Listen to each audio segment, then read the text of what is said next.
রান্নায় যদি ডাল ব্যবহার না করতাম আর পোলাওয়ের চাল দিয়ে রান্না করতাম তাহলে এটা হয়ে যাইতো তেহারি। আর যদি এর মধ্যে একটুখানি হলুদ দিয়ে রান্না করতাম তাহলে এটা হয়ে যাইতো মজাদার একটা খিচুড়ি। কিন্তু এটা খিচুড়িও না, তেহারিও না, তাইলে এটা কি হইতে পারে বলেন তো? দারুণ মজার স্বাদের আতপ চাল আর বুটের ডাল দিয়ে বানানো খিচড়া, যেটা আমার নানুরা সবসময় মুহররমের টাইমে বানায়। এর জন্য লাগতেছে বুটের ডাল, যেটা কুকারে সেদ্ধ করে নিব আগেই। এর মধ্যে বুটের ডাল অ্যাড করার কারণেই এই খিচড়াটা এত বেশি মজা হয়, আর এটা অন্যান্য তেহারি খিচুড়ির চাইতে একটু আলাদা হয়। আর এই খিচড়া সবসময় রান্না করা হয় গরুর মাংস দিয়ে। কেউ চাইলে খাসির মাংস ব্যবহার করতে পারেন, কিন্তু গরুর মাংস দিয়ে আমরা সবসময় খেয়ে আসছি। আর এটা রান্না করার ফুল প্রসেসিং একদম তেহারি রান্না করার মতোই। তেহারি যেমন একটু কম কম মশলা দিয়ে রান্না করা হয়, এটাও সেম ওইভাবেই রান্না করা হয়, কিন্তু ভাতের চাল অথবা আতপ চাল দিয়ে। গরম মশলার পেঁয়াজ কুচিটা ভাজতে দিয়ে এর মধ্যে একটা স্পেশাল মশলা রেডি করে নিতেছি। বাদাম, জিরা, জয়ত্রী, জায়ফল এগুলো একসাথে বেটে নিব, তাইলে এটা অনেক মজার একটা মশলা হয়ে যায়। বিরিয়ানি রান্নার ক্ষেত্রেও কিন্তু এই মশলাটা আমরা দেই। তো এখন পেঁয়াজটা ভাজা হয়ে গেলে এর মধ্যে গরুর মাংসটা আর সেই বাটা মশলাটা দিয়ে দিছি, আর তারপর সব এক এক করে মশলা দিয়ে দিতেছি। স্বাদ মতো লবণ, মরিচ গুঁড়াটা একটু বাড়াই দিছি, অনেক ঝাল হইতে হবে।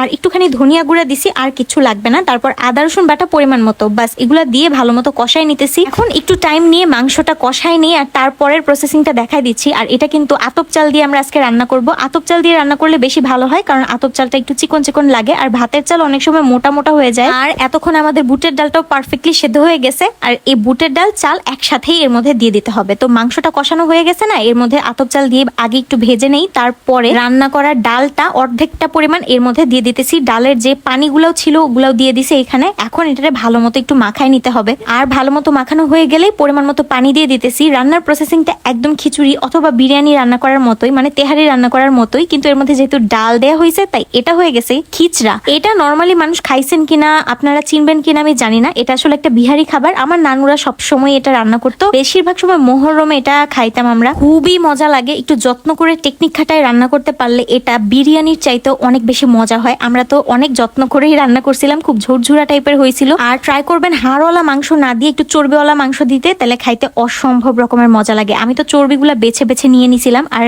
সাথে কাঁচামরিচ নিয়ে নিছি। সব শেষে মেইন কথাটা হইলো, এটা খিচুড়ি আর তেহারির মাঝামাঝি পর্যায়ের একটা খাবার, যেটা রান্না করা অনেক সহজ। ভাতের চাল দিয়ে এটা রান্না করে ফেলতে পারবেন। বাসায় ভাতের চাল আর গরুর মাংস থাকলেই চলে। খুবই টেস্টি।